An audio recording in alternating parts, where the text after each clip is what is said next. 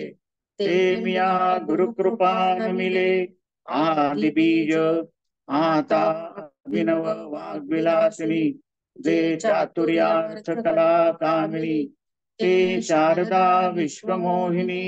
नमस्कारली मिया, तैसा पुढत पुढती तोची. मिया अभिवंदिला श्री गुरुची. जो अभिलषित मनोरुची, पुरविता तो पुंडलीक वरदा. हरी विठ्ठल श्री ज्ञानदेव तुकाराम. पंढरीनाथ महाराज की जय. भगवद्गीता अध्याय 7 श्लोक 19 आणि मग त्याच्या खालच्या ओव्या. बहुनाम जन्मनाम म्हणते, ज्ञानवान मां प्रपद्यते. वासुदेव सर्वमिती, समहात्मा सुदुर्लभः. जेतो विषयांची मूठ झाडी, माझी काम क्रोधांची साकडी. तुकावुनी आला पाडी, सद्वासनेचिया. मग साधू संगे सुभटा, उजू सत्कर्माची वाटा. अप्रवृत्तीचा आव्हांटा, डावलुनी आणि जन्मशतांचा वाहतवणा. देवींची आस्थेची नलेची वाहणा, तेथ फलहेतूचा उगाणा. कवणू चाळी ऐसा शरीर संयोगाची राती. माझी धावता सडिया आयती, तव कर्म क्षयाची पाहती. पहाट झाली तैसी गुरुकृपा उखा उजळली. ज्ञानाची ओतपली पडली, तेथ साम्याची रिद्धी उघडली. तयाची हे दिठी, ते वेळी जयाकडे वास पाहे. तेहुता मीची तया एक आहे, अथवा निवांत जरी राहे. तरी मीची तया हे असो आणिक काही. तया सर्वत्र मी वाचून नाही, जैसे सबाह्य जडोही बुडली या घटा. तैसा तो मद भीतरी, मी तया आतु बाहेरी. हे सांगी जे बोलवरी, तैसे नव्हे म्हणून असो हे यापरी. तो देखे ज्ञानाची वाखारी, तेणे संसरलेनी करी आपू विश्व. हे समस्त ही श्री वासुदेव, ऐसा प्रतिती रसाचा वोतला भावो. म्हणून भक्तान माझी रावो, आणि ज्ञानिया तोची. जयाची प्रतीतीचा वाखवरा, पवाडू होय चराचरा. तो महात्मा धनुर्धरा, दुर्लभू आती. येर बहु जोडती किरीटी, जयांची भजने भोगासाठी. जे आशा तिमिरे दृष्टी, मंद झाले. अनेक जन्म घेतल्यानंतर सर्व विश्व वासुदेव होय असे ज्ञान प्राप्त होऊन, तो ज्ञानी मला शरण येतो, मला येऊन पोचतो, असा महात्मा अत्यंत दुर्लभ आहे. कारण तो विषयांच्या दाट झाडीतून काम क्रोध यांची संकटे टाळून चांगल्या वासनारूपी डोंगरावर आला. अर्जुना, मग संतांच्या संगतीने विहित कर्मांच्या सरळ मार्गाने निषिद्ध आचरणाचा आडमार्ग टाकून आणि शेकडो जन्मांचा कर्ममार्गाने प्रवास करीत असता तो फलाशेच्या वाहना अंतःकरणरूपी पायात घालीत नाही. अशा स्थितीत स्वर्गादी फलांच्या हेतूंचा हिशेब कोणी करावा? याप्रमाणे देह तादात्म्यरूप रात्रीत सर्व संग परित्याग रूपी तयारीने धावत असताना कर्माच्या क्षयाची उजाडती पहाट झाली.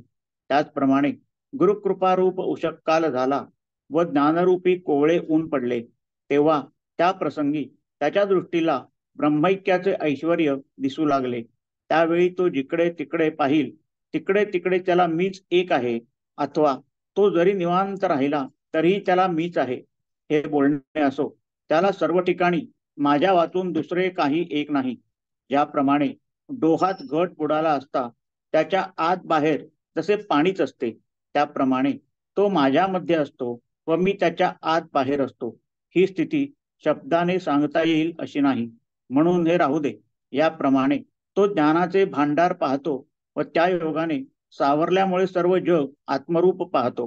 हे संपूर्ण विश्व श्री वासुदेव आहे अशा अनुभवरूपी रसाचा त्याचा भाव ओतलेला असतो. म्हणून सर्व भक्तांमध्ये तो राजा आणि ज्ञानीही तोच आहे, ज्याच्या अनुभवरूपी भांडारात स्थावर जंगमात्मक अखिल विश्वाचा समावेश होतो. हे अर्जुना, तो महात्मा दुर्लभ आहे. ज्याची भजने भोगासाठी असतात व ज्यांची दृष्टी आशारूपी नेत्ररोगाने बंद झालेली असते, असे इतर भक्त पुष्कळ मिळतात. जय जय रघुवीर समर्थ.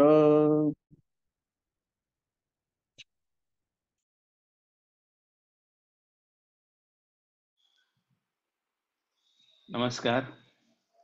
ओंकार साधनेचा अभ्यास आपण करणार आहोत. सुरुवात प्राण आकर्षण क्रियेने करूयात. जिथं बसलेला असाल तिथं ताट बसा. खाली बसला असाल तर क्रॉस लेग सुखासन, अर्धपद्मासन किंवा पद्मासन, वज्रासन. खुर्चीत बसला असाल तर ताट बसा. बॅक स्ट्रेट, नेक स्ट्रेट, नजर समोर, डोळे बंद. ब्रीथ इन करताना मनातल्या मनात सो म्हणायचंय. ब्रीथ आउट करताना मनातल्या मनात हम म्हणायचं. सो हम, सो हम, सो हम, सो हम, सो हम, सो हम, सो हम, सो हम, सो हम, सो हम, सो हम, सो हम, सो हम, सो हम, सो हम, सो हम, सो हम, सो हम, सो हम. स्टॉप. पण 5 वेळा ओंकार करणार आहोत. सुरुवातीला 3 वेळा ओंकार, नंतर 1 मिनिटाचं ध्यान, नंतर 2 ओंकार. आपला जेवढा श्वास आहे त्या श्वासाचा अर्धा श्वास ओ म्हणायचा आहे आणि अर्धा श्वासात मकार करायचा आहे. ओंकार हा घंटा नदीसारखा दीर्घ आणि तेलाच्या धारासारखा संतत असा आहे. एक्झेल, घर्षणयुक्त पूरक. ओ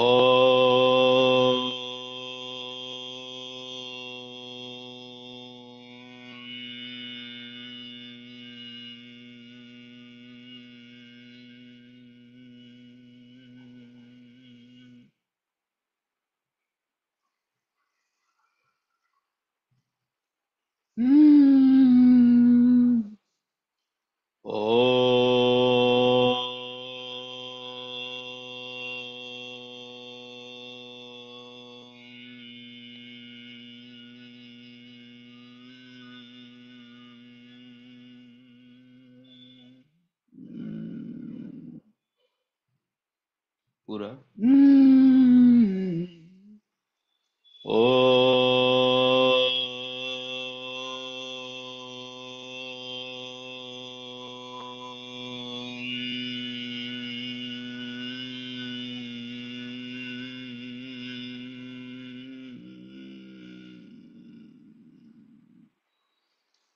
शांत, शांत, शांत. आपण जो आता ओंकारचा नाद केलेला आहे, ओंकारचा जो ध्वनी केलेला आहे, तो मनातल्या मनात आठवून साठवण्याचा प्रयत्न करा. छातीच्या मध्यामध्ये जिथं अनाहत चक्र आहे तिथं अंगुष्ठ मात्र ज्योती बघण्याचा प्रयत्न करा. Try to visualise thumb size bright flame in chest area where Anahata chakra is situated. तिथं जर दिसत नसेल तर भ्रूमध्यमध्ये 2 भुवयाच्या मध्ये अंगुष्ठ मात्र ज्योती बघण्याचा प्रयत्न करा. Try to visualise thumb size bright flame in between eyebrows where Ajna chakra is situated. बाहेरच्या वातावरणाला पूर्णपणे विसरून जा. जी ज्योती आपण बघण्याचा प्रयत्न करत आहोत ती आत्मस्वरूप आहे. आत्मस्वरूपाशी एकरूप होण्याचा प्रयत्न करूया.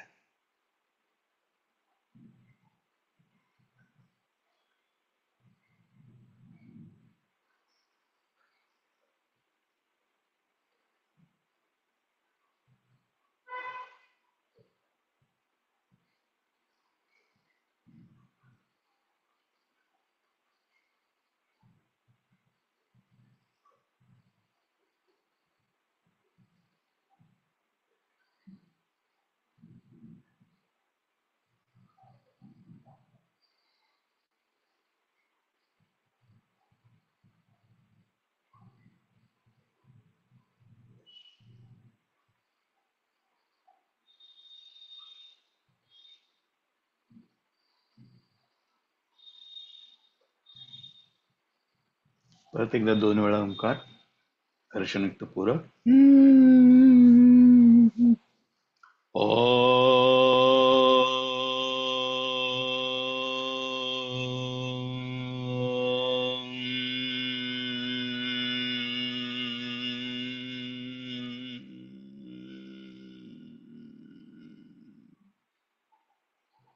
पूरक ओ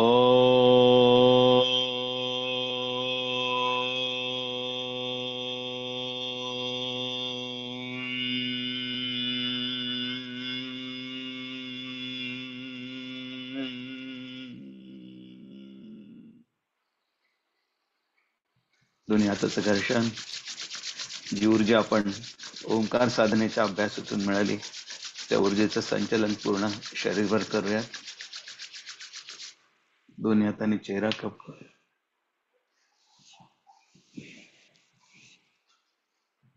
हरि ओम.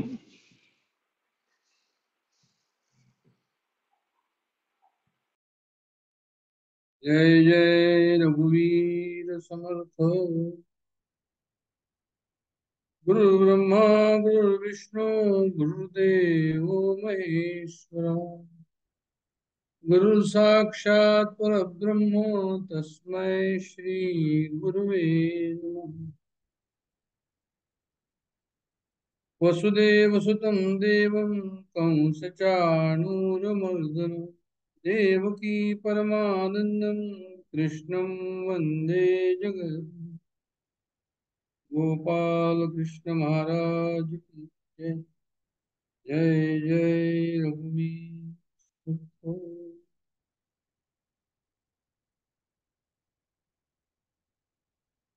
भगवद्गीतेचा आपला प्रवास 7व्या अध्यायातून 19वा श्लोक. भगवद्गीतेमध्ये जे काही महत्वाचे श्लोक आहेत त्यापैकी हा एक महत्वाचा श्लोक.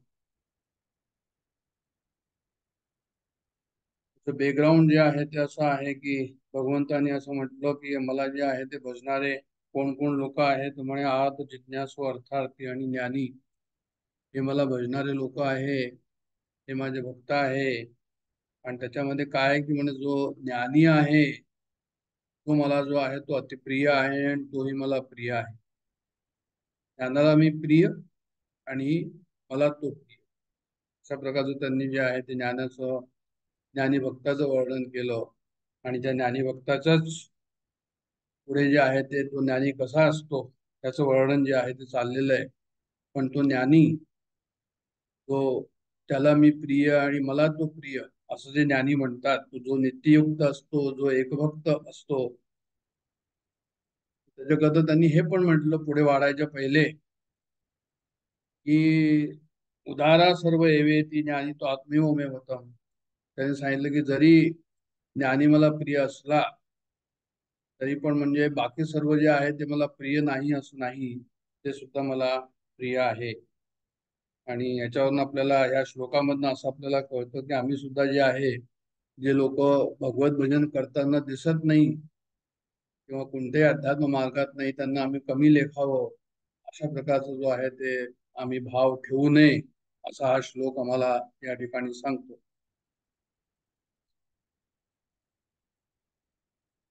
आणि त्याच्यानंतर जे आहे ते बहुनाम जन्मनाम मध्ये ज्ञानवान मंत्र पद्धती वासुदेव सर्वमिती स महात्मा सदुर्लभ. आणि भगवंताने जे आहे ते ज्ञानी भक्ताचं पुढे वर्णन करतात आहे. आणि ते असं म्हणतात या ठिकाणी की म्हणजे जे आहे ते अनेक जन्म घेऊन ज्ञानवान भजे मज. जन्मजन्मांतराच्या साधनेनंतर हा ज्ञानी होतो, त्याची साधना पूर्ण होते. आणि मग जे आहे ते काय होतं म्हणे ब्रह्म सर्वत्र देखे. असा जो महात्मा आहे हा कसा आहे तर म्हणे स महात्मा सुदुर्लभा अशा प्रकारचं वर्णन त्यांनी या भगवद्गीतेच्या 7व्या अध्यायाच्या 19व्या श्लोकामध्ये केलेलं आहे. बहुनाम जन्मनान म्हणते हे जेव्हा आपण पाहतो तेव्हा असंही भाष्यकाराने एक कॉशन दिलेलं आहे की आता भगवंत जर असं म्हणतात की बाबा तुम्हाला बरेच जन्म लागतात आणि मग तुम्ही जे आहे ते साधनेने ज्ञानी होता असं जर त्यातून अर्थ निघत असेल तर म्हणे कदाचित लोक म्हणते की तुला ही साधना आता बंद करायला हरकत नाही, कारण की काय माहिती किती जन्म लागणार आहे, दिल्ली दूर आहे, थोडा वेळ विश्रांती घेऊ, थोडा वेळ थांबवूया आपली साधना, पण माहित नाही किती किती जन्म लागणार. म्हणे नाही, तसं नाही करायचं. हे अशा प्रकारचं भाष्यकारांनी त्या ठिकाणी लिहिलंय. म्हणे हे ख्रिश्चन धर्मामध्ये काय म्हणे, त्यांनी सांगितलं ख्रिश्चन धर्मामध्ये की तुम्हाला फक्त एकच जन्म मिळतो, या जन्मामध्ये आयदर यू गेट इट और लूज इट. तसं आपल्या याच्यामध्ये नाहीये समजुतीमध्ये. त्यांना तर जे आहे ते म्हणजे ते फारच नियमित काटेकोरपणे राहावं लागेल, कारण त्यांना एकच जन्माचं वाव आहे. आता आपल्याला पुष्कळ जन्माचा वाव आहे म्हणून जे आहे ते आम्ही त्या वाव्याचा अशा प्रकारे जे आहे ते करू नये, साधना जे करत राहावं, पोस्टपॉन करू नये आमची साधना. आणि साधना साधना जेव्हा आपण म्हणतो तेव्हा ती साधना सुद्धा जे आहे ते ही साधना नाही की आपलं जे आहे ते जेव्हा वाटेल तेव्हा आपलं जे आहे ते तेव्हा सकाळी उठून एखादी कॅसेट लावली, ऐकली आणि मग दिवसभर जशी वर्तणूक करायची तशी वर्तणूक केली, असं नाहीये.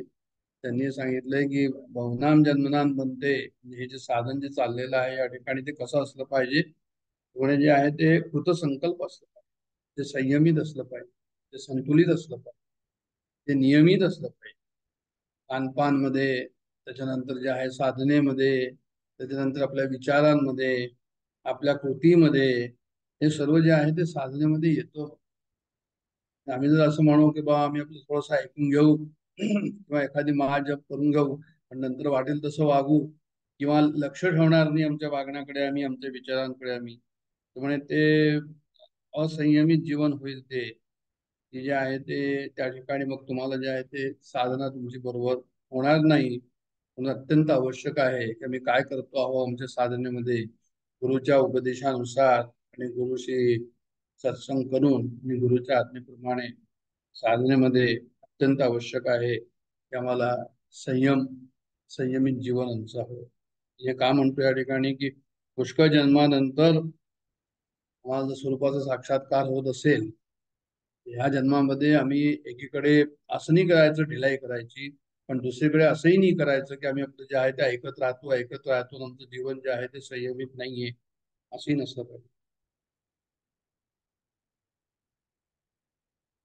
दुसरं काय आहे की ह्या श्लोकामध्ये जेव्हा त्यांनी असं म्हटलंय की बहुनाम जन्मान म्हणते ज्ञानवान मन प्रपदते, म्हणजे पुष्कळ जन्मानंतर माझा स्वरूपाचा साक्षात्कार होऊन तो मला प्राप्त होतो, असा त्या चरणाचा अर्थ आहे. गुलाबराव महाराजांनी या ठिकाणी असं म्हटलंय की पहिल्या चरणामध्ये त्यांनी असं लिहिलंय की बरेचसे जन्म झाले, त्यांनी साधना खूप चांगली केली आणि शेवटी जे आहे तो ह्या जन्मामध्ये येऊन तो अहम ब्रह्मास्मीचा त्याला अनुभव येतो, मी ब्रह्मरूप आहे असा अनुभव येतो. हा कसा अनुभव येतो? ब्रह्मसत्यम जगन मिथ्या, म्हणजे व्यतिरेक साधनाने त्याला जो आहे तो, व्यतिरेक ज्ञानाने त्याला जो आहे तो अनुभव येतो. तो आत्मप्राप्तीचा जो आहे तो उल्लेख करतो त्या ठिकाणी, किंवा अहम ब्रह्मास्मी म्हणून असं उल्लेख. पण ते असं म्हणतात की नाही, पुढचं चरण त्यांनी दिलेलं आहे की वासुदेव स्वरूमिती स्वमहात्मा सुदुर्लभा. हे फार महत्वाचं आहे की म्हणजे वासुदेव स्वरूमिती म्हणजे सर्व खरीदून ब्रह्म, म्हणजे अहम ब्रह्मास्मीचा अनुभव जो आहे, आत्मानुभव, तो त्याला स्वतःला येतो, तो त्याच्यापुरता असतो, तो व्यापक नसतो. पण सर्वम खलिदम ब्रह्म या व्यापक ब्रह्मप्राप्तीचा उल्लेख जे आहे ते अन्वय ज्ञानाने येतो. म्हणजे हा जो ज्ञानी पुरुष जो आहे तो काय करतो की व्यापक अनुभव घेतो, म्हणजे जितकं काही आहे ते सर्व कसं आहे तर म्हणजे ते परब्रह्म स्वरूप आहे, वासुदेव स्वरूप. जे अन्वय अनुभवातून काय होतं की व्यतिरेक अनुभवातून, म्हणजे अहम ब्रह्मास्मध्ये तृप्ती मानून तो संत, तो साधू तिथे थांबला नाही पाहिजे. त्यांनी लगेच म्हटलंय की वासुदेव स्वरूमिती स्वमहात्मा दुर्लभा. आणखीन दुर्लभ महात्मा कोण आहे तर म्हणजे ज्यांनी सर्वदूर भगवंत आहे याचा अनुभव घेतलेला आहे, म्हणजे अन्वयाने सर्व नाम रूपासह पूर्ण एक परमात्माच आहे. श्री गुलाबराव महाराजांनी लिहिलंय की सगुणाला तुच्छ मानून निर्गुणाची उपासना करून मी ब्रह्म आहे अशा प्रकारचा जो महात्मा आहे त्याला त्यांनी एक कमी दर्जा दिला आहे. आणि जो स्वतःला अहम ब्रह्मास्मी याचा अनुभव घेऊन, व्यतिरेकाचा अनुभव घेऊन की सर्व जग कसं आहे म्हणजे ब्रह्मसत्यम जगन मिथ्यान, मी ब्रह्म आहे, ब्रह्माशिवाय आणखीन काही नाहीये, अहम ब्रह्मास्मी हा जो अनुभव आहे, त्याच्यानंतर जे काही दिसतं आहे सर्वम खलिदून ब्रह्म, म्हणजे जे आहे ते वासुदेव सर्वमिती हा जो अनुभव घेतो तो महात्मा जो आहे तो अन्वय साधनाती आहे. आणि तो जो महात्मा कसा आहे म्हणजे तो जो आहे तो सदुर्लभा महात्मा आहे आणि तो सदुर्लभ आहे. तर म्हणजे ह्या व्यतिरेकानंतर अन्वयाचा नामरूपासह व्यापक अनुभव घेणारा श्रेष्ठ आहे असा या चरणाचा अर्थ आहे असं मला या ठिकाणी सांगायचं आहे. असं गुलाबराव महाराजांनी त्या ठिकाणी लिहिलेलं आहे. आपण आता ह्या बॅकग्राऊंड कडे पाहिलं, श्लोकाकडे पाहिलं आणि आज आपण काय करणार आहोत की हा जो श्लोक आहे 19वा श्लोक त्याचं ज्ञानेश्वरी महाराजांनी कशा प्रकारचं भाष्य केलेलं आहे, काय लिहिलेलं आहे त्याच्याबद्दलच आपण जे आहे चिंतन करणार आहोत की ज्ञानेश्वर महाराजांनी या श्लोकाला कशा प्रकारे आम्हाला समजवला आहे, आमचा अभ्यास कशा प्रकारचा हवा. आणि मग त्यांनी जी ओवी पण सुरुवात केली आहे ती 127वी ओवी आहे की म्हणजे जो तो विषयाची मोठ झाडी माझी काम क्रोधांची साखळी चुकावणी आला पाडी सद्वासनेच्या. म्हणजे जे आहे ते कारण तो विषयाची जी दाट झाडे त्यामधील काम क्रोधाची संकटे चुकवून आला पहाडी सद्वासनेच्या असं त्याचा एक आजची ज्ञानेश्वरीने त्याचा सरळ अर्थ करायचा प्रयत्न केला आहे या ओवीचा. म्हणजे असं की तो विषयाची मोठी झाडी असं त्यांनी म्हटलंय त्या ठिकाणी. जी विषयांची दाट झाडे आहे मग आता विषयांची दाट झाडे आहे म्हणजे कोणते विषय आहे म्हणजे शब्दस्पर्श रसरूपगंध हे विषय. आणि आम्ही जे इंद्रिय आमचे जे आहे ते इंद्रिय काय करतात म्हणजे विषयाच्या सान्निध्यामध्ये येऊन ते जे आहे ते आमचे ज्ञानेंद्रिय जे आहे ते भोगतात. हे 5 विषय कशा प्रकारचे तर म्हणे ही दाट अरण्यासारखं आहे. म्हणजे त्यांना असं म्हणायचं की दाट झाडी म्हणजे हा जो प्रपंच आहे हा सर्व दाट झाडीच आहे. प्रपंच म्हणजे सगळं अरण्य. योग वशिष्ठामध्ये प्रपंचाला अरण्यच म्हणताय. म्हणजे जीवाला जे आहे आता आम्ही जीव आहो असं जर आम्ही धरलं म्हणजे बाहेरचे विषय काय आहे म्हणजे बाहेरचे स्थूल रूपाने जे आम्हाला विषय दिसतात शब्दस्पर्श रसरूप गंध यांनी जे आम्ही विषय घेतो आणि आतमध्ये अंतःकरणामध्ये पण आमचे विषय आहेत काम क्रोध लोभ मोह मद मत्सर शरीर पूजाला म्हणतो. तर आतले विषय आणि बाहेरचे विषय म्हणजे इतकं दाट झाडी ती झालेली आहे, दाट अरण्य झालेलं आहे असं त्यांना म्हणायचं या ठिकाणी. हे जे आहे ते अंतःकरणामध्ये अंतःकरण लगातार त्याचं जे आहे ते सूक्ष्म रूपाने त्याचा भोग घेत राहतो, संस्कार त्याच्यावर होत राहतो. आणि हा जीव जर दाट वाडीमध्ये ह्या दाट झाडीमध्ये सापडला तर काय होतं एखाद्या जंगलामध्ये जर आपण गेलो तर जंगल घनदाट असेल तर मग आतमध्ये जर आपण गेलो तर आपल्याला काय होतं रस्ता सापडत नाही. आपल्याला जो आहे तो रस्ता सापडणं पाहणं कठीण होतं. आणि मग तेवढ्यामध्ये असंही होतं की काहीतरी स्वापद आपल्या समोर याची सुद्धा शक्यता आहे. जंगलामध्ये सिंह आहे, वाघ आहे, सर्प आहे, लांडगा आहे, पुष्कशी आहे. तसंच या ठिकाणी सुद्धा ज्ञानेश्वर महाराजांनी असं म्हटलेलं आहे आपल्या ज्ञानेश्वरीमध्ये की विषय दरीचे वाघ हे विषय दरीचे वाघ आहे. विषयामध्ये आपण जितकं आतमध्ये जाऊ तितकं जे आहे ते रुतत जाऊ. भजन मार्गीचे मांग किंवा ज्ञान निधीचे भुजंग म्हणजे हे सर्प आहे. ज्ञानाचा अहंकार झाला सर्पाप्रमाणे. तुकाराम महाराजांनी सुद्धा असं म्हटलेलं आहे की आजी शिवला मांग माझे विटाळले अंग. त्यांना एकदा क्रोध आला, त्यांना फार वाईट वाटलं.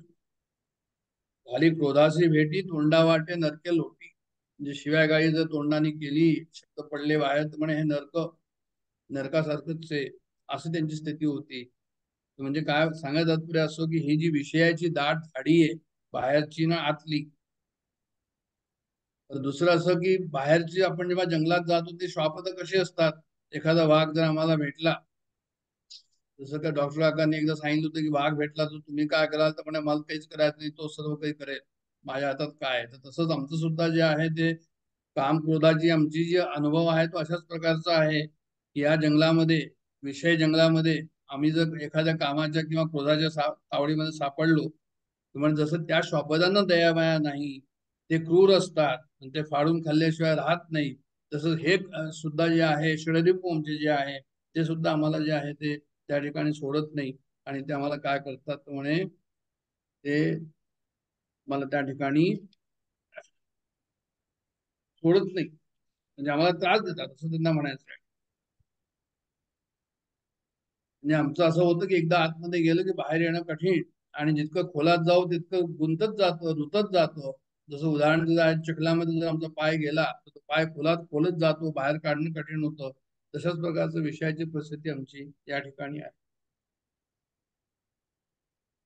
काय होतं, हे सर्व असं का होतं तर म्हणे अनेक जन्माचे हे शुभ अशुभ संस्कार आहे, हा अनादि संसार आहे. आणि हे संस्कार जे आहे ते काय होतात तर म्हणे अंतःकरणामध्ये जाऊन ते बसतात, रुजतात, दृढ होतात. काय संस्कार, काय आमचे जे अनुभव आहे ते, हे असे शुभ अशुभ संस्कार जे आहे ते अंतःकरणामध्ये जाऊन ते दृढ होतात. आणि मग काय होतात की त्यात तेच नंतर वासना म्हणून बाहेर येतात. या वासनेचे दोन प्रवाह आहेत, एक शुद्ध आणि एक मलिन, किंवा एक शुद्ध किंवा एक अशुद्ध.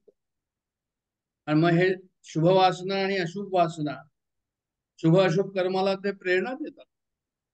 मग अशुभ वासनेबद्दल त्यांनी या ठिकाणी लिहिलेलं आहे की लोकवासना, म्हणजे सर्वांनी माझी स्तुती करावी, याला लोकवासना म्हणतात. कोणाला असं वाटत नाही की माझी स्तुती न करावी म्हणून. म्हणजे ही लोकवासना कशी आली, म्हणजे संस्कारामुळे आली.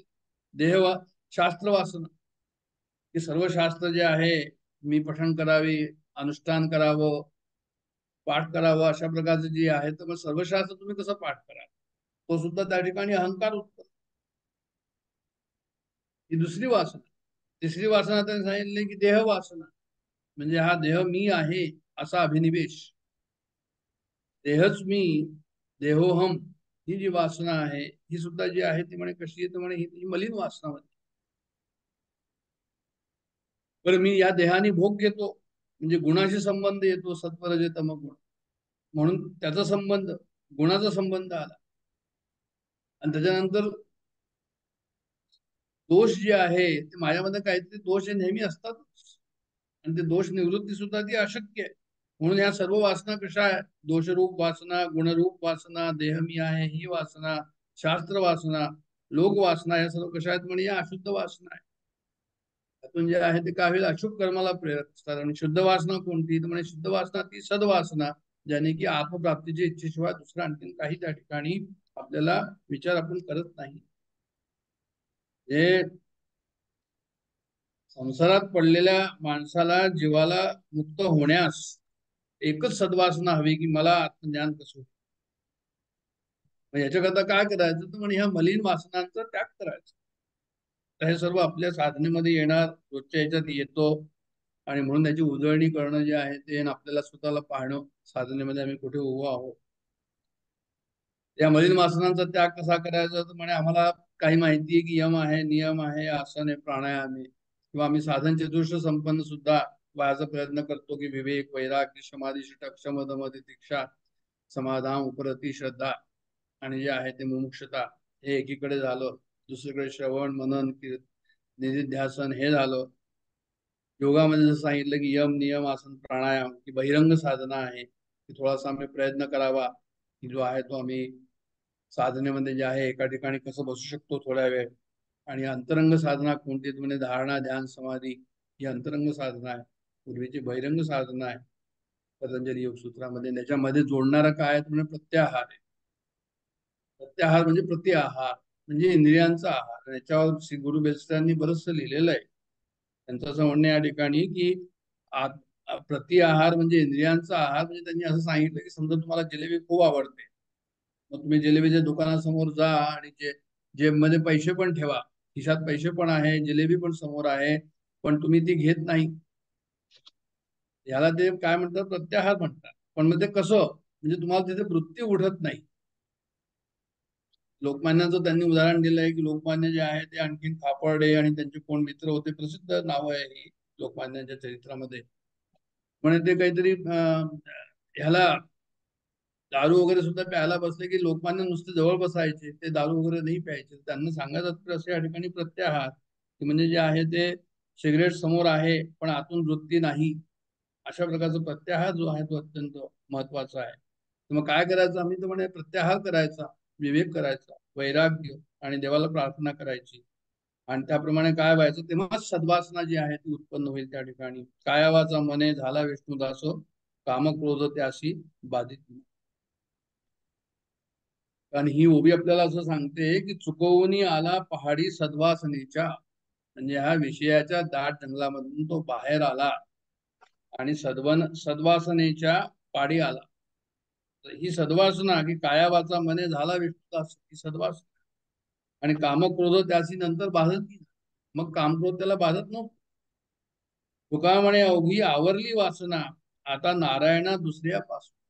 तुकाराम महाराज म्हणतात की अरे नारायणा, आता मी नारायण नारायण नारायण म्हणत म्हणत सर्व वासना जे आहे ते गेल्या आणि ते भाग्यवान होते. सद्वासना आणणं फार कठीण असतं, पण तुकाराम महाराज म्हणजे जे आहे ते अवतारी पुरुष. आणि मग अशा प्रकारे त्यांनी काय केलं तर म्हणजे चुकवणी आला पाडी सद्वासनेच्या. आता हे या ठिकाणी पाडी म्हणजे काय, चुकवणी आला पाडी. तर असं सांगतात की म्हणजे जंगलामध्ये जे आहे ते जंगल संपतं, बाहेर तुम्ही जंगलाच्या आला तुम्हाला असं दिसेल आदिवासीचे काही 5, 7, 8 झोपड्या तुम्हाला दिसतील, छोटीशी वसाहत दिसेल, तिथे एखादं कुत्र असेल त्यांच्या सुरक्षतेकरता.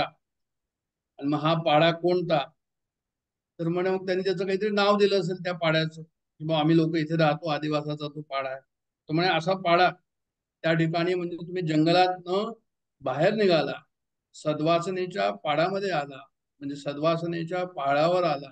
सद्वासनाची पहाड म्हणजे थोडं उंचवटा त्या ठिकाणी असतो. आणि तो उंचवटा म्हणजे कसा, तो म्हणे सद्वासनेचा उंचवटा. मग साधक काम क्रोधांना चुकवून अशा एका पाड्यावर आला, म्हणजे सद्वासनेमध्ये तो आला असं त्यांना म्हणायचं.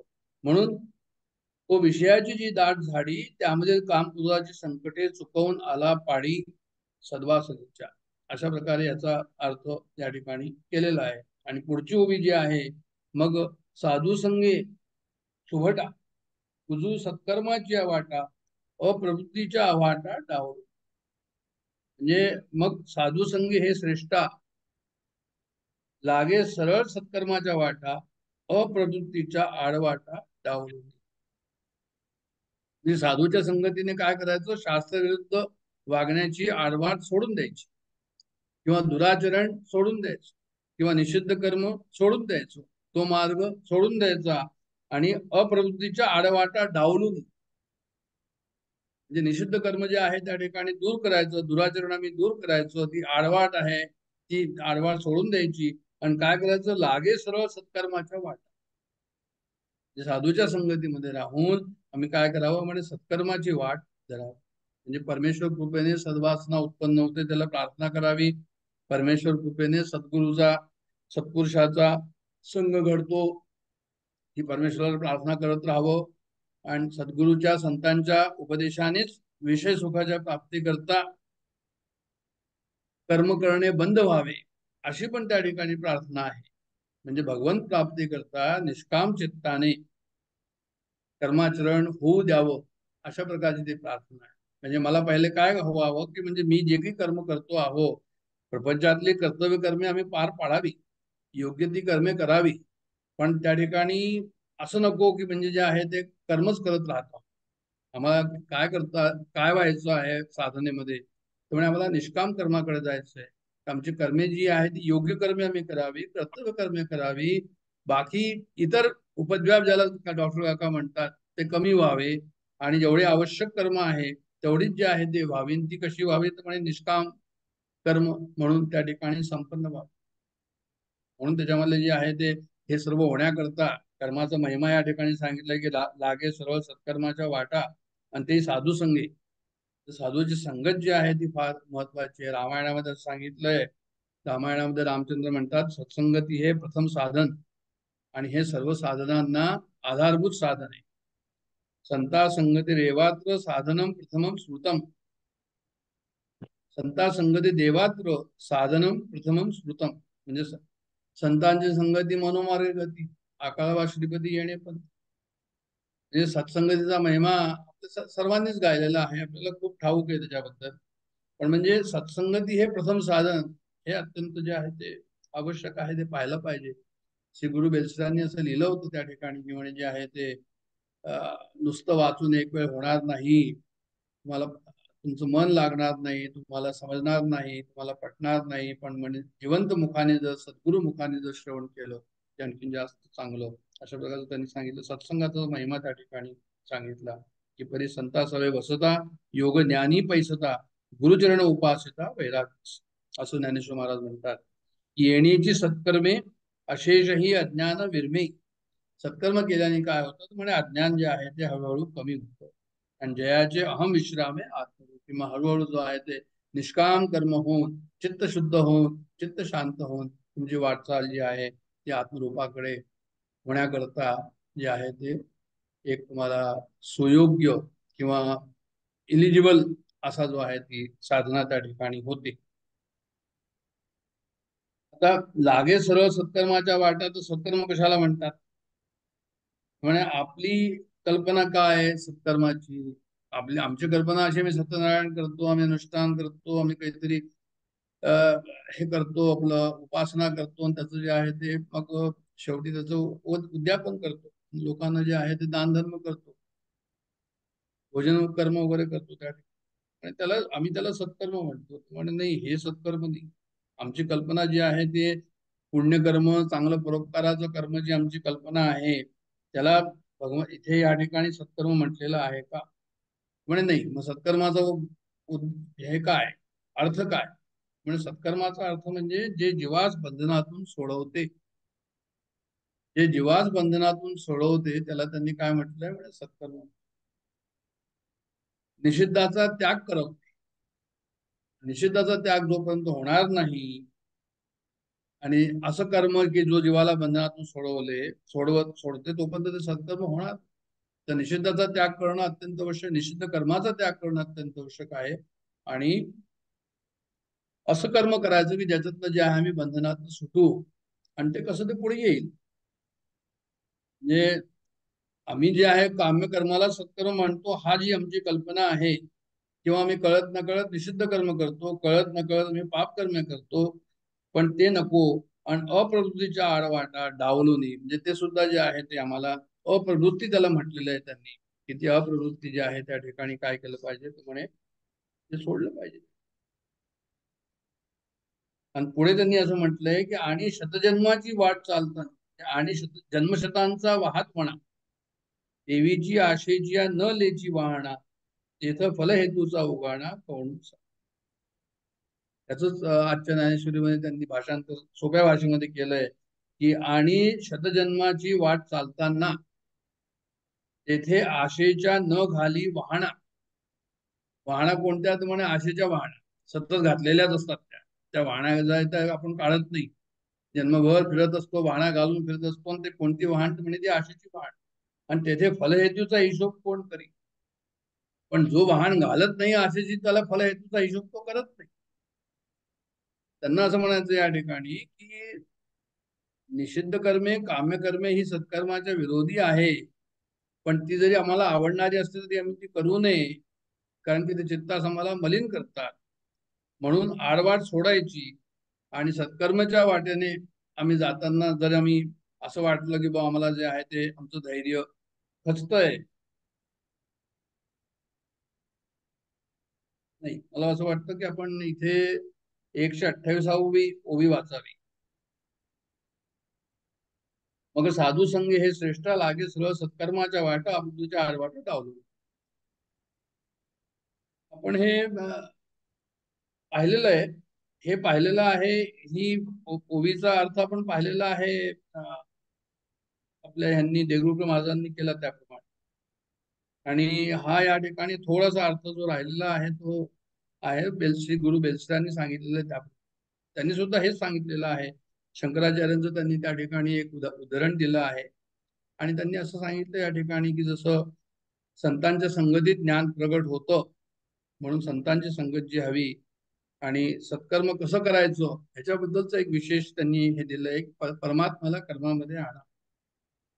परमात्म्याला जर तुम्ही कर्मामध्ये आणलं तर मग काय होईल, म्हणजे कोणतेही कर्म करताना तुम्ही परमात्म्याला, त्या परमात्म्याची आठवण करा. करणारा तोच आहे, करता भोगता तोच आहे, मी नाही, अशा प्रकारची आठवण करून जे आहे ते. मग असं जर केलं तर मग कर्माची प्रवृत्ती आपली काय होते, तर म्हणजे कर्माची प्रवृत्ती थांबते आणि कर्माची प्रवृत्ती थांबली की मग काय होईल की ह्याला संन्यासी म्हणतात, ज्याला कर्माची प्रवृत्ती थांबते. म्हणजे ही फार मोठी गोष्ट आहे, कर्माची प्रवृत्ती थांबणं. म्हणजे मला कर्म करायचं आहे ही एक आतून उर्मी असते, मला कर्म करायचं नाही ही एक दुसरी वृत्ती जी त्या ठिकाणी थंड होते की कर्म आता मला नको असं आतून वाटणं. म्हणजे याच्यामध्ये 128च्या ओबी जी आहे त्याच्या संदर्भामध्ये श्री गुरु बेलसरांनी हे सर्व लिहिलेलं आहे. आणि ते फार महत्वाचं आहे की आम्ही निष्काम कर्म कसं करावं तर म्हणजे भगवंताला मध्ये टाका, भगवंतच करतो आहे आणि भगवंतालाच अर्पण, एक हा सांगितला पॉईंट. दुसरा पॉईंट त्यांनी काय सांगितला की आता जे आहे ती कर्म आता मला नको अशा प्रकारचं आतून वाटणं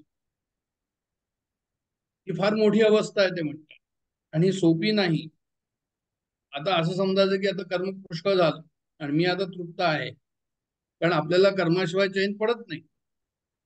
तर त्यांचं असं म्हणणं आहे या ठिकाणी की हे केव्हा होईल तर म्हणजे जेव्हा तुम्हाला साधनेमध्ये समाधान मिळत जाईल. साधनेमध्ये तुम्हाला एकदा समाधान मिळत गेलं की मग तुमची ही कर्म करण्याची जी तुमची हे आहे प्रवृत्ती आहे ती हळूहळू त्या ठिकाणी कमी होईल. आणि नंतर मग आपण ह्याच्यावर येतो की आणि जन्मशताचा वाहतपणा, सेवेची आशेची न लेची वाहणा, तेथे फलहेतूचा उघाड कोण उचाळे. तर याच्यामध्ये त्यांनी असं म्हटलंय की शतजन्माची वाट चालतात. म्हणजे आपण आता किती जन्म आपले झाले आपल्याला माहित नाही, म्हणजे शेकडो जन्म आमचे चाललेले आहे. आणि काय करतो तो म्हणजे तो साधक वाट चालत राहतो. आता ज्ञानीपुरुषाचं वर्णन या ठिकाणी करतात ते की ज्ञानीपुरुषांनी काय केलं की तो शेकडो जन्म जो आहे तो वाट चालत राहिला आणि त्यांनी काय केलं, आशेच्या न घाली वाहना, म्हणजे विशेष सुखरूपी आशेच्या वाहना त्यांनी घातल्या नाही. म्हणजे त्यांनी आशा कधी ठेवली नाही, कार्य कार्य फक्त तो करत गेला. विषयामधून सुख मिळावे अशी आशा त्यांनी ठेवली नाही. म्हणून फळाच्या इच्छेच्या आशा जीवनात कोण हिशोब ठेवतो. त्यांना असं म्हणायचं जर अशीच आशा ठेवली नाही की आम्हाला काहीतरी मिळावं, म्हणजे आशा ठेवली नाही त्या कार्यामधून, तर मग फळ हेतूचा म्हणे हिशोब ठेवायचा प्रश्न उठत नाही. आस्ते आशेच्या न लेची वाहणा, म्हणजे निष्काम कर, म्हणजे विषय सुखाकडे ढुंकून न पाहणं. परमेश्वर प्राप्तीकरता शेकडो जन्म लागले तरी ते घालवण्याचं धैर्य जे आहे त्याच्यामध्ये आहे. त्याच्यात तो आशा ठेवत नाही की मला आता केव्हा मिळेल, की आतुरतेने पाहत नाही की आता किती राहिले जन्म माझे, किंवा आतुरतेने असं पाहत नाही किंवा काळजी करत नाही की आता आणखीन किती जायचं आहे आणि ते कसं होईल आणि काय होईल. अशा प्रकारची त्याची त्या ज्ञानी भक्ताची परिस्थिती नसते.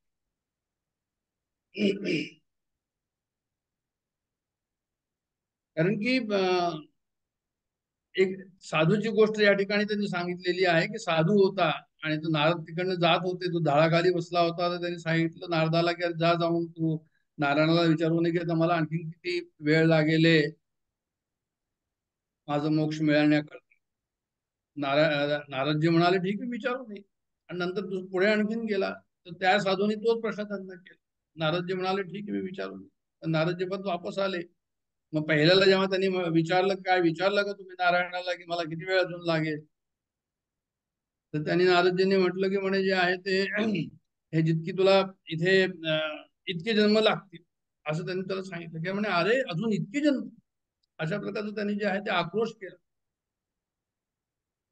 आणि पुढे जे गेले तर दुसऱ्या साधूने विचारलं की तुम्ही नारायणाला विचारलं का, तर त्यांनी सांगितलं की अरे म्हणे या झाडाला जितकी पानं आहे ना तितकी तुला म्हणे जन्म लागणार आहे.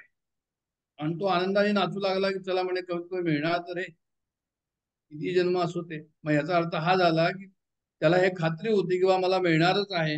पण ती अशीच अवस्था आहे जशी या ओळीमध्ये घातलेली आहे की आणि जन्माची वाट चालताना तेथे आशेच्या न घाली वाहणा, तेथे फलहेतीचा हिशोब कोण पाहिजे.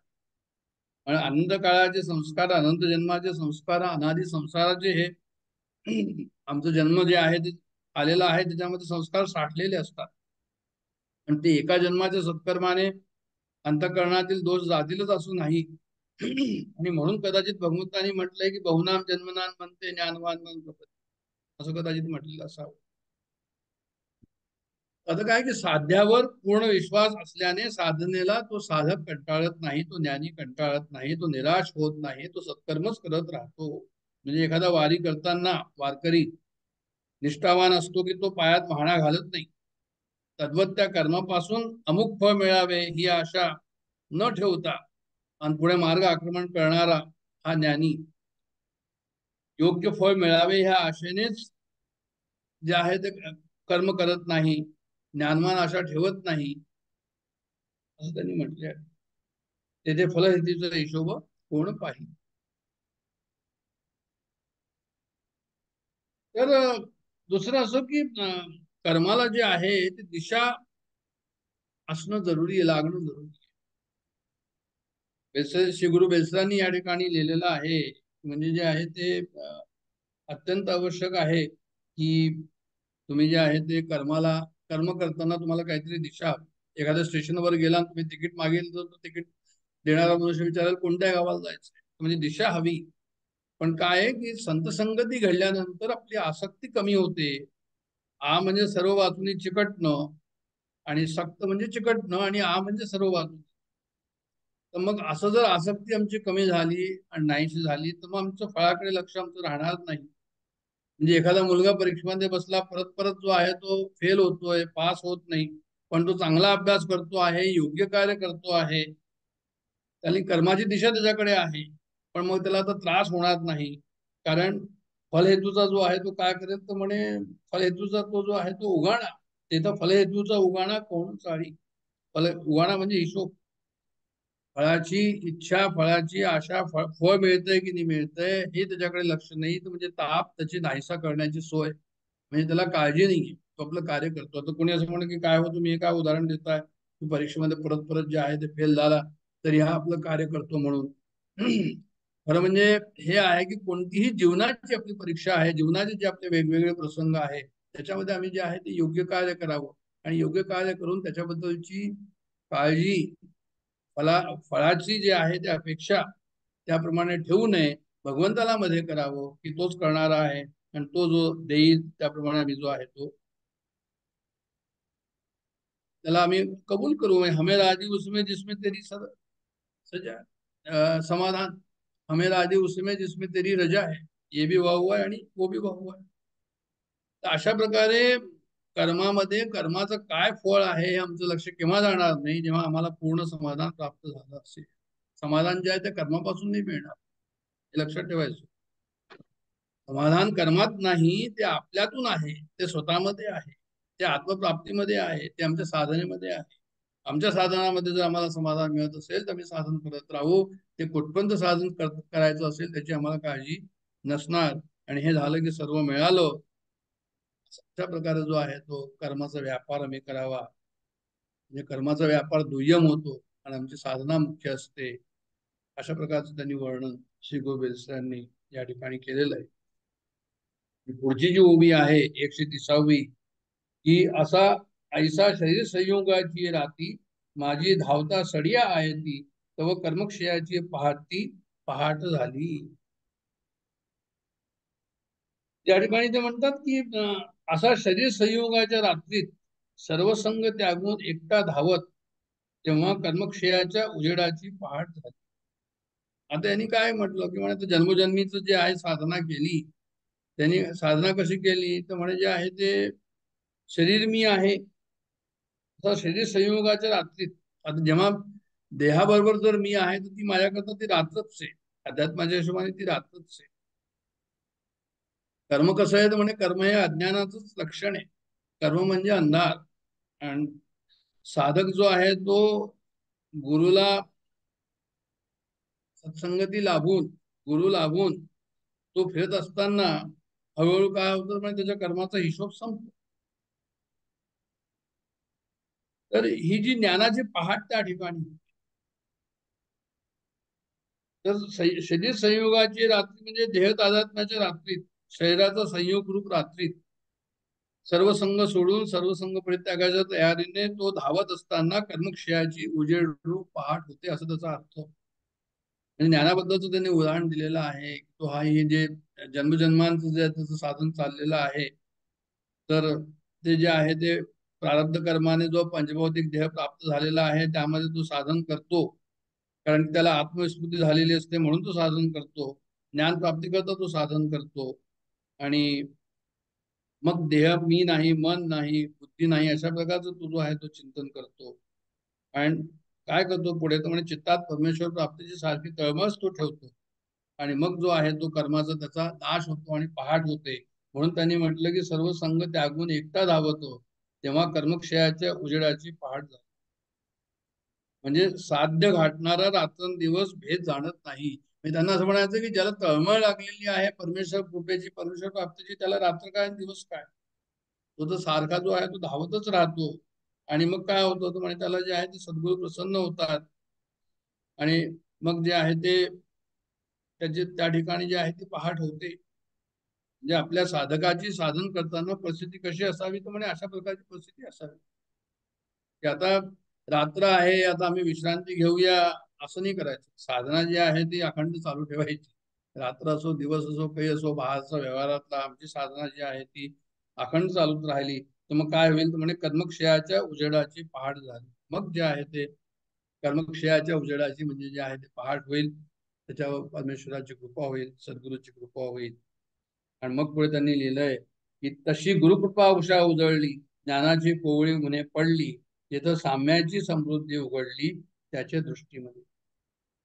त्याच्यामध्ये काय आहे की तशी गुरुकृपा उखा उजळली, ज्ञानाची ओतपली पडली, तिथं साम्याची वृद्धी उघडली त्याची द्युती. ही त्यांची ज्ञानेश्वराची ओवी आहे.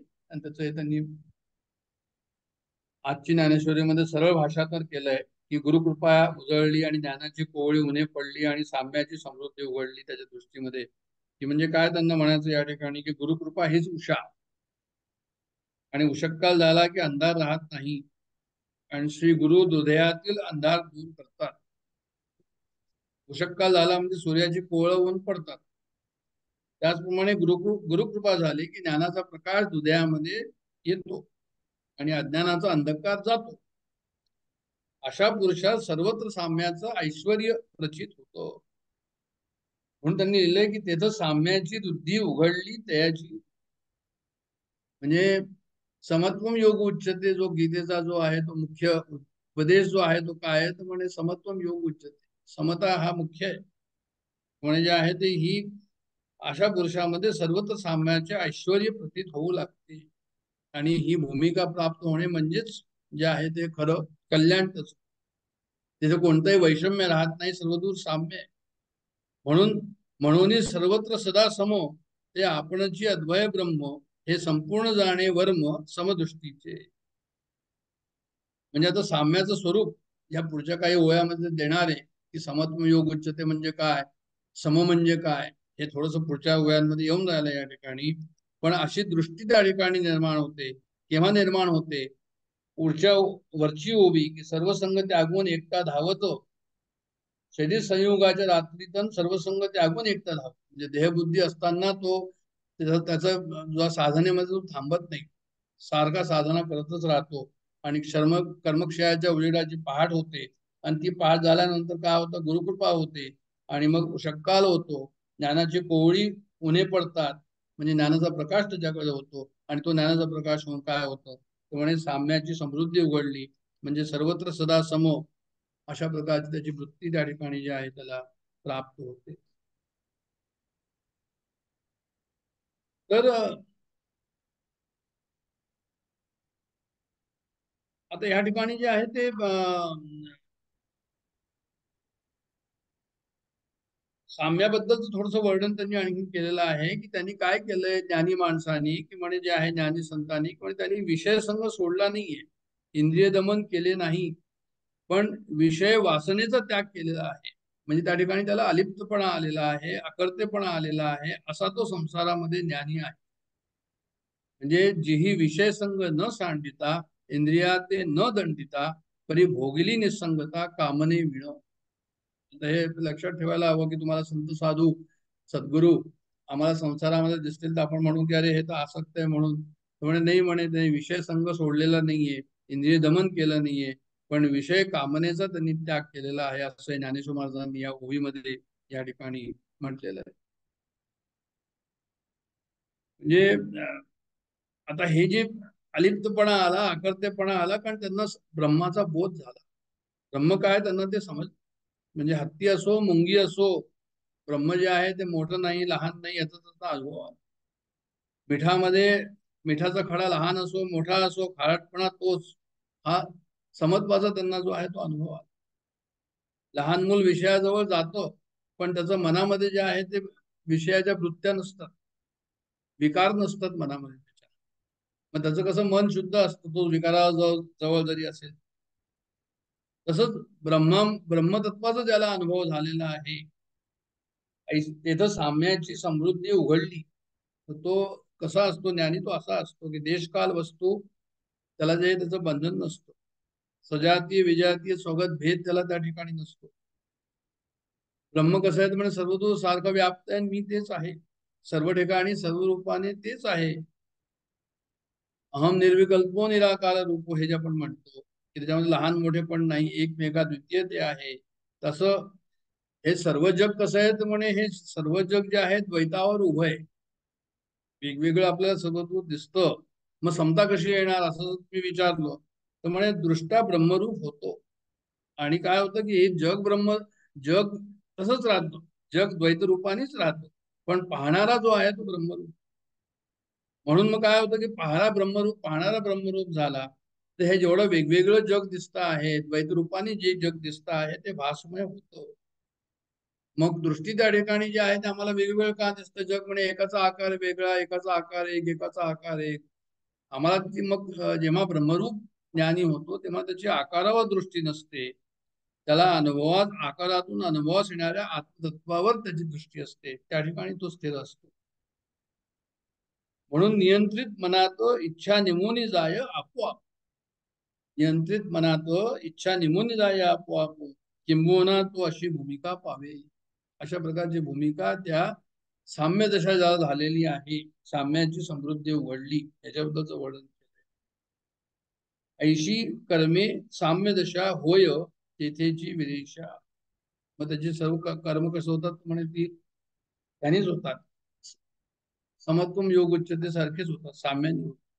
पुढची ओवी त्यांनी दिलेली या ठिकाणी की त्यावेळी ज्या वाटेकडे पाहावे तिकडे ते वेळी जयाकडे वास पाहे तेवता मीची तया एकू आहे, अथवा निवांत जरी राहे तरी मीची तया.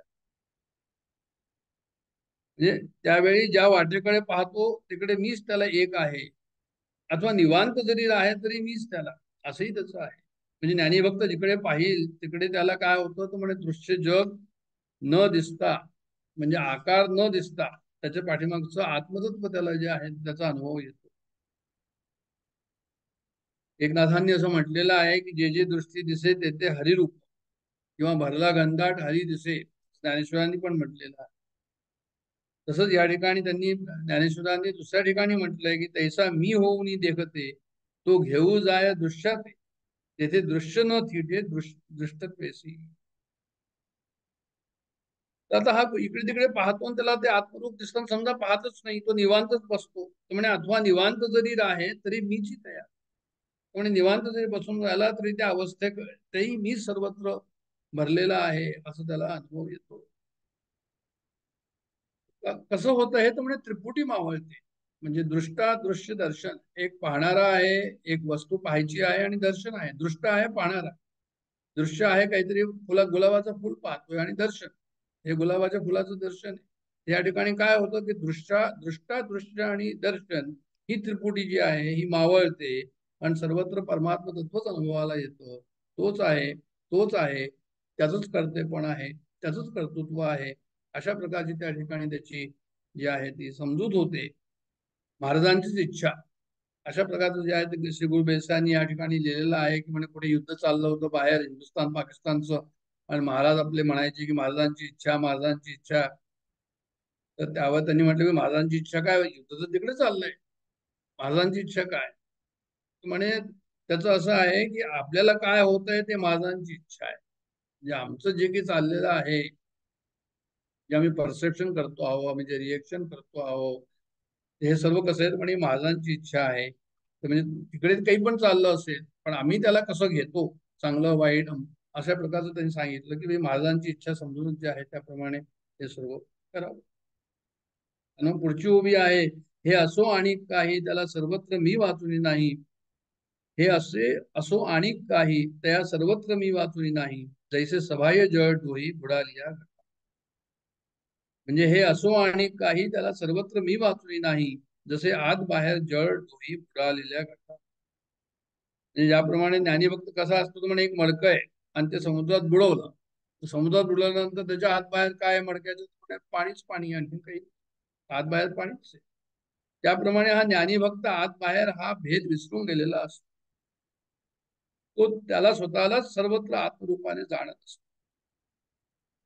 मग सूर्य जर अंधकार पाण्यात गेला, असं ज्ञानेश्वरांनी लिहिलंय एका ओळीमध्ये, की मग सूर्य अंधार पाण्यासो शिरो शिरोकाना भलत्या भुया राहतो, परी तो त्याच्या भाग्या नाहीच जैसा. अंधार पाण्याचं भाग्य सूर्याला नाहीये. तसंच त्यांनी म्हटलंय की तैसा आत्मभावाने वेष्टीला, असे तो ज्या ज्या दृश्याला पाहे ते दृश्य दृष्टेपणा सहित होत जाये चिद्रूप, त्याचे रूप. तर जिकडे जिकडे पाहतो तो स्वतःच मीलाच पाहतो, आणखीन वेगळं दर्शन त्याला होत नाही. हे सर्व काय चाललंय? वासुदेव सर्वमिती याचं जे आहे ते महाराज ज्ञानेश्वर महाराज या ठिकाणी वर्णन करतात, की तैसा तो मज भीतरी आणि मी तया आत बाहेरी, हे सांगिजेल बोलवरी तैसे नव्हे. हे सांगावे शब्दावरी अशी स्थिती नाही. ही पुढची उभी आहे, की तैसा तो मज भीतरी मी तया आत बाहेरी, हे सांगेच बोलवरी तैसा. म्हणजे आत बाहेर सर्व दूर मीच आहे, आणखी वेगळं काही नाही, अशा शब्दामध्ये सांगणं जे आहे ते कठीण आहे. म्हणजे भगवान माझ्या अंतरी असतो, मी त्याच्या आत बाहेर असतो, हे बोलण्यासारखं नाही. हा त्या ज्ञानीचा अनुभव आहे. ही परिस्थिती शब्दाने सांगता येईल असं मुळीच नाही, कारण त्या ठिकाणी काय की देशकाल परिच्छेद नाही त्या ठिकाणी, म्हणून आत बाहेर जे आहे ते संभवत नाही. तुकाराम महाराजांनी असं लिहिलंय की आत हरी बाहेर हरी, हरीने घरी कोंडिले, जे एक आत बाहेरी, जे एक जवळ दुरी, जे एक वाचुनी परी दुजी नाही. तर देहात व्यवहार करतो, परंतु तत्वता देहात नसून तो जो आहे तो आपल्या स्वरूपातच नेहमी असतो असं. तर ते वर्तती दिसती देही, साधू पुरुष देहामध्ये वर्तन करतात, तरी ते देही ना माझ्या ठाई, आणि मी तयांच्या हृदयी समावून असे समग्र असे, असं लिहिलंय.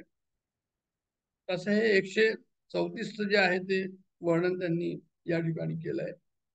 135चं वर्णन जे आहे की म्हणून असो हे यापरी, ते देखे ज्ञानाची वाखारी, आणि तेने संसरलेनी करी आपू विश्व. तर त्यांनी याच्यामध्ये असं म्हटलेलं आहे की भाई, म्हणून असो हे यापरी, तो देखे ज्ञानाच्या वखारी, त्या योगे सावरल्याने करी आपलेसे विश्व. ते असं त्यांनी असं म्हटलं की वाखारी म्हणजे काय, तर म्हणे वाखारी म्हणजे जे आहे ते भांडार, म्हणजे हा ज्ञानी सर्व ज्ञानाचा भांडार आहे.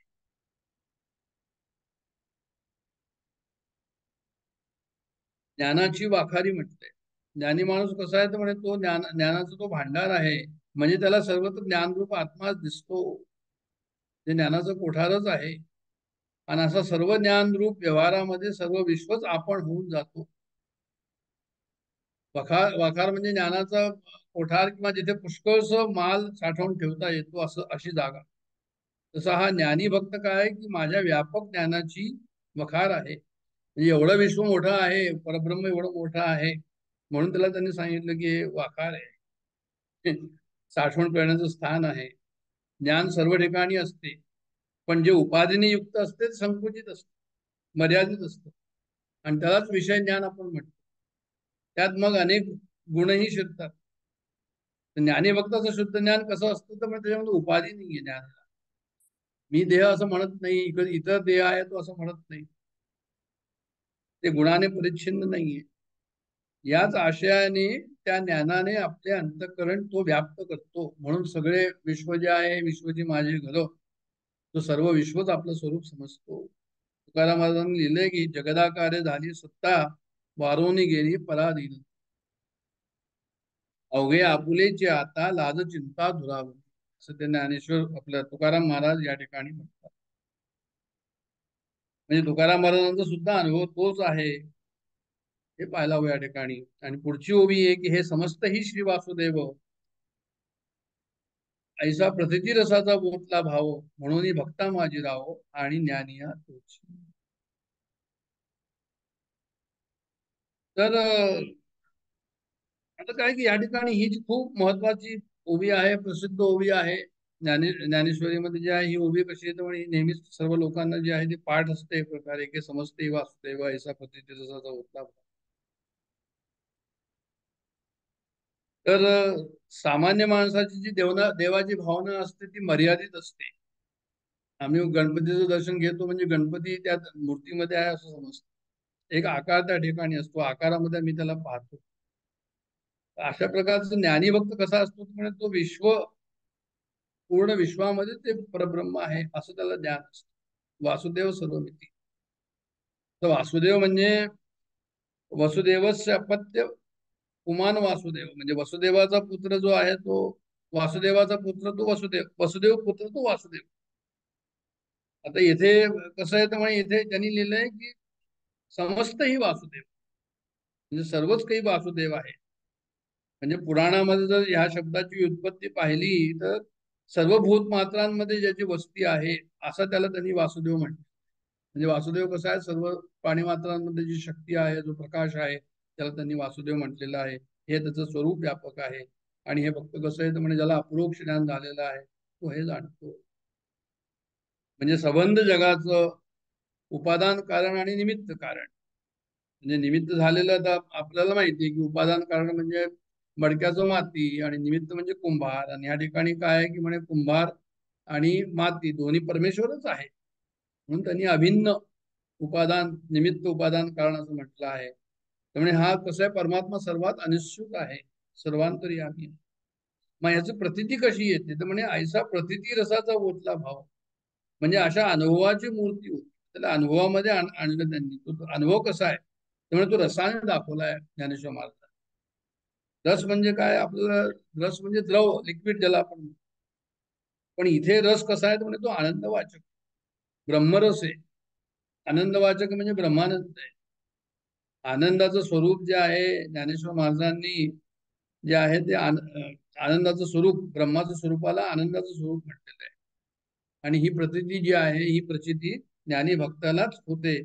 आणि म्हणून त्यांनी म्हटलंय की म्हणून भक्ता माझी राहो आणि ज्ञानी, म्हणजे ज्याला हा आनंदाचा अनुभव झालेला आहे तोच भक्त राजा.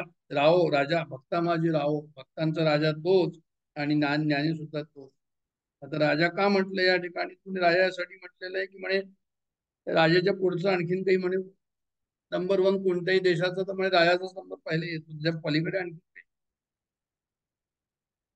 म्हणून ज्याच्या अनुभवात जयाची प्रतितीचा वाखोरा पवाडू होय चराचरा, तो महात्मा धनुधरा दुर्लभ आहे.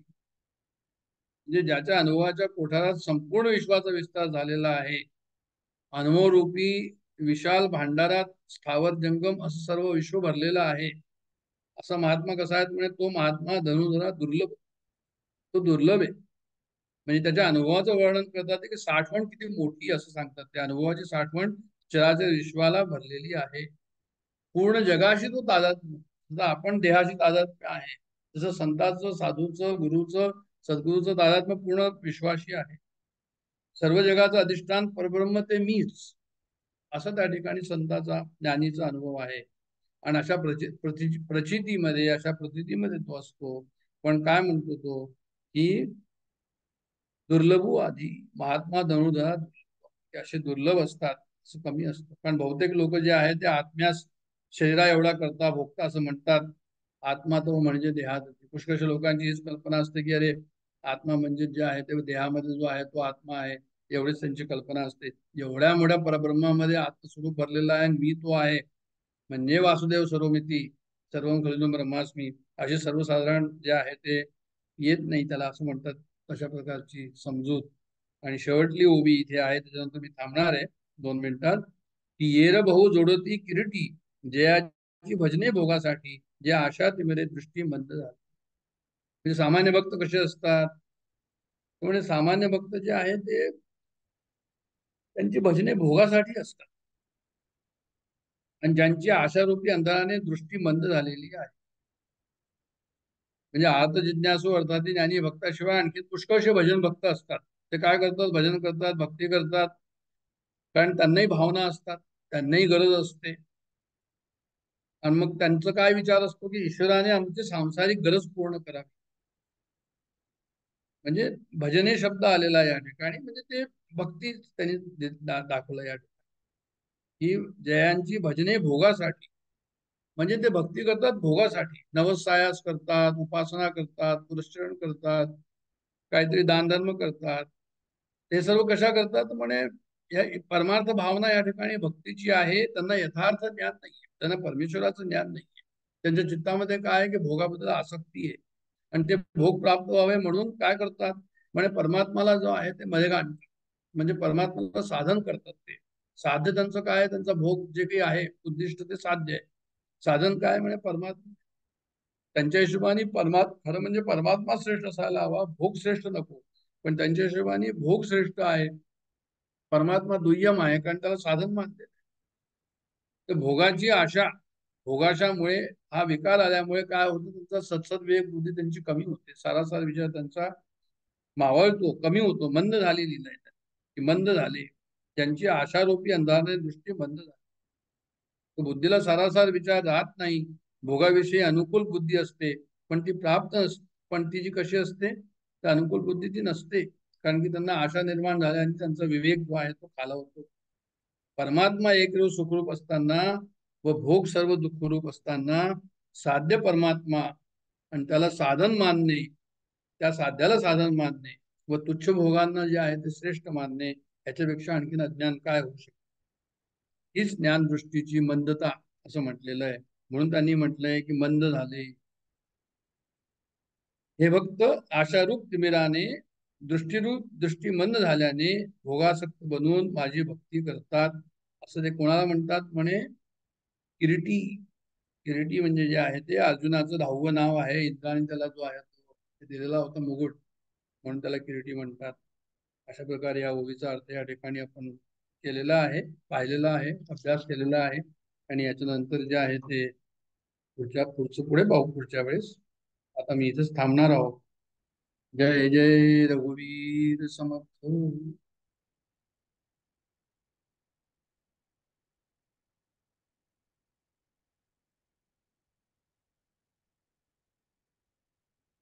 रामाय रामभद्राय रामचंद्राय वेदसे रघुनाथाय नाथाय सीताय पतये नमः.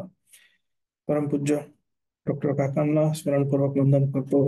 डॉक्टर साहेबांना वंदन करतो. आपल्या सर्वांना वंदन करतो. आपण सगळेजण एकत्र श्लोक म्हणूया. मना पाप संकल्प सोडून द्यावा, मना सत्य संकल्प जीवी धरावा, मना कल्पना ते नको विषयांची, विकारे घडे हो जनी सर्वचीची. श्रीराम जय जय रघुवीर समर्थ. मागच्या वेळेस आपण बघितलं होतं, मनापाप संकल्प सोडून द्याव्या, याच्यावरती भरपूर आपण विवरण केलं होतं. त्याबद्दल आता मनात पाप संकल्प हे येणारच, येतात. सामान्य माणसं आहोत आपण, निश्चित असं होतं. मग अशा वेळी काय करावं, तर त्यावरती उपाय सांगतात. एक पहिली म्हणजे संकल्प आल्याची जाणीव झाल्या झाल्या आपल्या सद्गुरूंना साकडं घालावं की महाराज, गुरु, मला यातून सोडवा. किंवा भगवंताला साकडं घालावं, भगवंताला सांगावं की तू यातून माझी सुटका कर, या संकल्पातनं माझ्या मनात असा विचार आलेला आहे. मग ते सद्गुरू बघतील काय त्याचं, की कशी ती इच्छा पूर्ण करायची की करायची नाही. किंवा निदान एवढी तरी काळजी घेतील की आत्ता संकल्प आला, इथून पुढे मनात असा संकल्प येणार नाही, याची ते काळजी घेतील. पण मन हे संकल्प विकल्पाचं ठिकाण आहे. पापसंकल्प जरी निघून गेला तर मग करावं काय, तर पुढच्या चरणात सांगितलंय की मला सत्य संकल्प जीवी धरावा. आता सत्य याचा अर्थ ब्रह्म, हे आपल्याला माहिती आहे. ब्रह्मतत्व म्हणजे विश्व नाही, तर विश्वाचं मटेरियल, विश्वाचं मूळ, जे विश्वरूपात परावर्तित झालेलं नाहीये. आपण त्याला सच्चिदानंद म्हणतो, सच्चिदानंद ब्रह्म. तर त्यातलं सत, आता एक उदाहरण द्यायचं झालं तर रव्याचा लाडू, याचं आपण एक उदाहरण घेऊ. की सत म्हणजे रव्याचा लाडू, चित म्हणजे तूप आणि आनंद म्हणजे साखर, अगदी थोडक्यात. तर त्यातल्या रव्याच्या लाडूतला जो रवा आहे की ज्याच्या आधारावरती बाकीच्या वस्तूंचं मिश्रण होऊन की तोचा लाडू खायचा जो आनंद आहे तो सच्चिदानंद. तर नेहमी मटेरियलवर त्याचा आकार अवलंबून असतो, आकारावर मटेरियल हे अवलंबून नसतं. म्हणजे विश्वावरती ब्रह्म अवलंबून नाहीये, पण ब्रह्मावरती विश्व अवलंबून आहे, असं त्याचा साधा अर्थ आहे. एक उदाहरण आपण असं घेऊया की सोन्याची अंगठी ही जर का आपण बाजारात विकत घ्यायला गेलो तर आपल्याला त्या सोन्याच्या अंगठीचा भाव, ती अंगठी बघून सांगतात की सोन्याचं वजन करून सांगतात, सोन्याचं वजन करून सांगतात. कारण महत्व त्यातल्या सोन्याला आहे. आकार हे त्याचे वेगळे वेगळे असू शकतात, बदलत असतात, त्यामुळे त्याला तितकंसं महत्व नसतं. त्याची किंमत जी ठरते ती सोन्यावरती ठरते. म्हणजे अंगठीवरती सोनं अवलंबून नाही, पण सोन्यावरती अंगठी अवलंबून आहे. आकाराचा त्याग केला आणि मनाने सोनं धरलं तरच उपयोग आहे. बाजारात अंगठी विकत घ्यायला गेलं तर सोन्याच्या किमतीनेच आपण विकत घेतो ना. तसं सोनार सुद्धा ती विकत घेताना सोनं विकत घेतो, तो अंगठी विकत घेत नसतो. सोन्याच्या किमतीनेच तो देतो. तो जो व्यवहार जो चालतो तो सोन्याच्या किमतीवरती चालतो. तसं सत्यसंकल्पाचा अर्थ ब्रह्मानुभव घेण्याचा संकल्प असा अर्थ आहे. तिथपर्यंत जाईपर्यंत मी खरं बोलेन, मी चांगला वागेन, मी साधन शुचिता पाळेन, मला जेवढं कळतं तेवढी तरी उपासना मी नक्कीच करीन. या सत्यसंकल्पाच्या पायऱ्या आहेत. आणि देवाचे उत्सव करावेत, सत्संग असावा, उत्सव असतील तर त्याच्यासाठी मी शिधा आणावा, अशा प्रकारचे जे संकल्प आहेत ते सत्यसंकल्प आहेत. सत्समागम असावा. संत समागम हा सुद्धा सत्यसंकल्पाचाच एक भाग आहे की जेणेकरून आपली वृत्ती ही शुद्ध आचरणाकडे वळू शकते. म्हणजे मी सुरुवातीला जे आपण म्हटलो की ब्रह्मसत्य हा संकल्प इथे जायच्या आधीच्या या पायऱ्यांबद्दल आपण बोलतोय. संत समागमाबद्दल सांगताना तुलसीदास म्हणतात, सुत दारा अरु लक्ष्मी पापी के भी होय, संत समागम और हरिकथा तुलसी दुर्लभ होय. या गोष्टी दुर्लभ आहेत जगामध्ये, ज्या आपल्याला सत्यसंकल्पाकडे नेतात, तर त्याचा आपण उपयोग करून घ्यावा. या सत्याचं महत्व सांगताना यक्ष प्रश्नामध्ये एक प्रश्न येतो. यक्षानं धर्मराजाला विचारलं होतं की स्वर्ग कुठून एक पावलावरती आहे, केसीद एकपदम स्वर्गम, आणि त्याचं उत्तर हे पटकन द्यायचं असतं. फार विचार करून, घड्याळाकडे बघून, भिंतीकडे बघून असं नाही. जेई, एमपीएससी, युपीएससीच्या इंटरव्ह्यूजला जसे पटकन उत्तरं द्यायची असतात तसं पटकन उत्तर द्यायचं होतं. आणि धर्मराजाने तात्काळ उत्तर दिलं, सत्यम एकपदम स्वर्गम. सत्य वागणाऱ्या माणसाला स्वर्ग फक्त एक पाऊल दूर आहे असं त्यांनी सांगितलंय. जो सत्य वागतो, जो सत्य संकल्प करतो, जो खरं वागण्याची प्रेरणा अंतःकरणात ठेवतो, तो जीवनात सुद्धा स्वर्गात असल्यासारखाच आनंदात असतो. कारण तो अंतर्बाह्य पवित्र असतो, निर्मळ असतो आणि आनंदात असतो. आपल्याकडे लहानपणापासून हे शिकवलं जातं. समर्थांची तर त्याच्यावरती खूपच छान शिकवण आहे लहान मुलांना.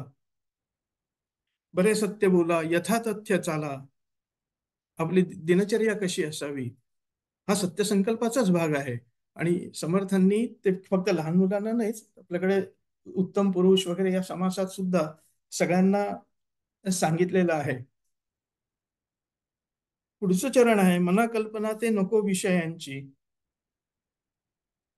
मी उद्या असं करीन, मला हे खायला हवं, मी हे खाईन, ते खाईन, ही जी कल्पना आहे, हे उदाहरण म्हणून सांगतोय, ही जी कल्पना आहे ही विषयांची कल्पना आहे. हा, म्हणजे आता सुद्धा आंब्याचा मोसम आहे, उद्याला मी आंबा खाईन, खाईन, उद्याला बघता येईल, परंतु त्याची आठवण आत्ता काढून आत्ताचा जो आपला सत्यसंकल्पाचा जो निश्चय आहे तो त्यांनी बिघडू शकतो. इकडे उसाचा रस मिळत नाही, मग त्यामुळे आता पुण्याला गेलो की उसाचा रस पिन, कधी जेव्हा जाणार आहे तेव्हा त्याची चर्चा आत्ताच मनामध्ये सुरू असते. पण पुण्याला गेलो की मी सज्जनगडावरती जाईल, हा सत्यसंकल्प काही आपला होत नाही. तर अशा प्रकारे मनातून विषयांची कल्पना काढली तर तिथं सत्यसंकल्प करायला ही जागा उरते. आणि यात एक लक्षात आपण विचार केला तर देहाची भूक ही अतिशय कमी असते, लागतं किती, आणि मनाची भूकच जास्ती असते. तर त्याच्यावरती ताबा मिळवून ती विषयाची कल्पना मनातनं काढून टाकायची आणि सत्यसंकल्पना तरच तिथे आपल्याला धारण करता येते. आणि शेवटचं चरण आहे, विकारे घडे हो जनी सर्व छीछी, विकाराने जे वागतात त्यांची समाजात छीछी होते. हा व्यवहारातला नियम आहे, त्याला कोणी त्याच्यापासून पळू शकत नाही. म्हणजे या रावणाची झाली, छीछी झाली. जगातलं रेप्युटेशन त्याचं राहतं का? जगातलं रेप्युटेशन त्याचं राहत नाही. ही चिती होण्याचं कारण हे विकार आहेत. आणि मनुष्याने विषयाचे उपभोग घ्यावे की घेऊ नये हा इथे विचार नाहीये. जो आवश्यक आहे तो जरूर त्याचा उपभोग घ्यावा, तो टाळू नये, परंतु त्याच्या कल्पनेमध्ये रमून स्वतःची छिछी करून घेऊ नये. अग- जो मनुष्य अंतर्बाह्य असा जो निर्मळ असतो ना, भगवंत म्हणे त्याच्या हृदयात येण्यासाठी धडपडत असतो.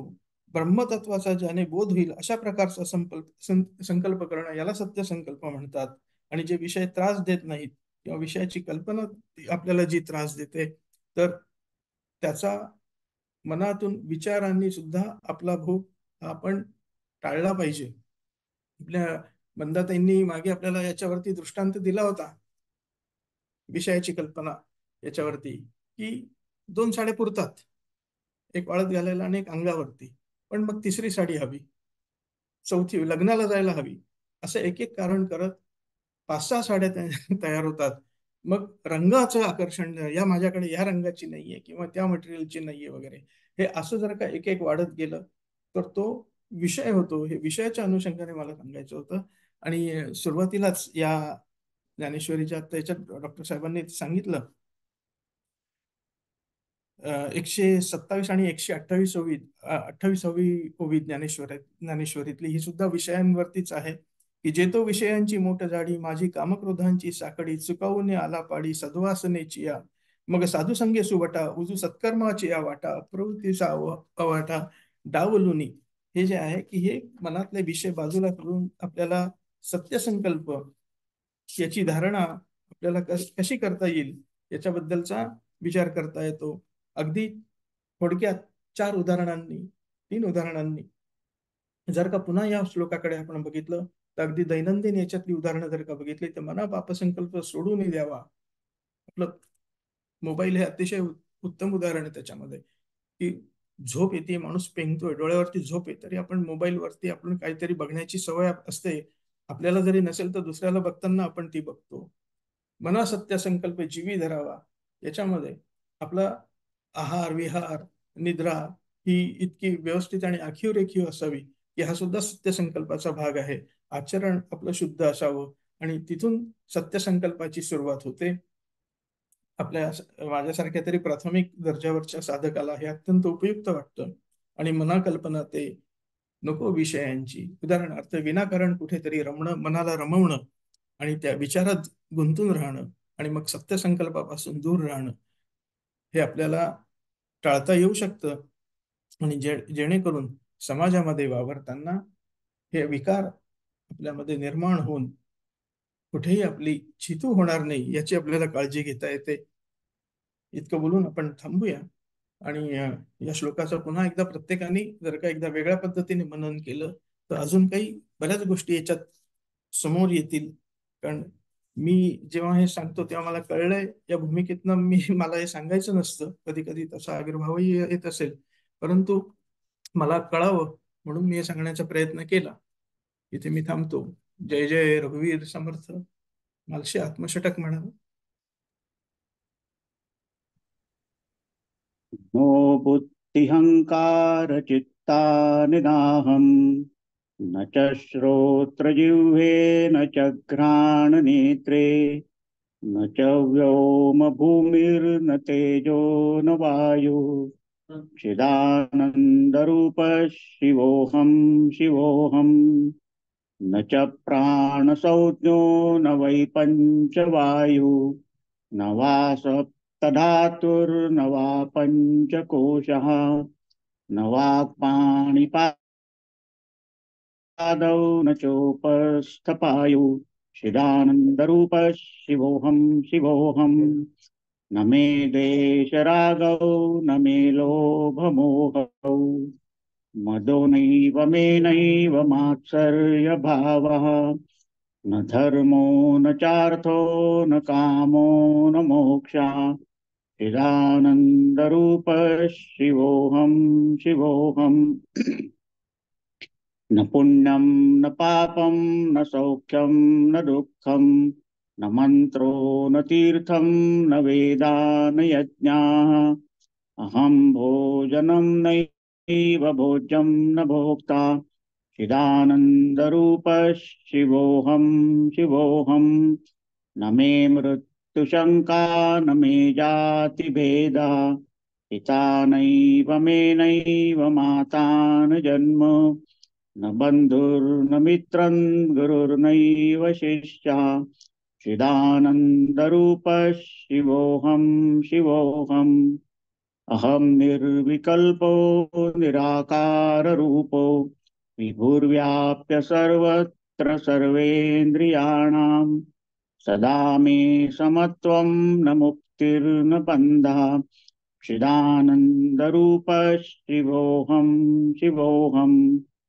चिदानन्दरूप शिवोऽहं शिवोऽहम् चिदानन्दरूप शिवोऽहं शिवोऽहम्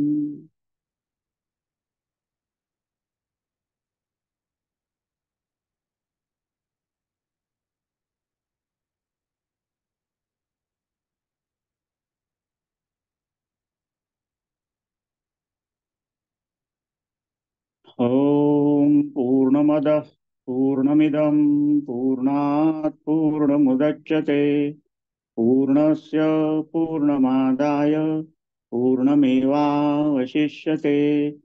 ॐ शान्ति शान्ति शान्तिः हरि ओम्।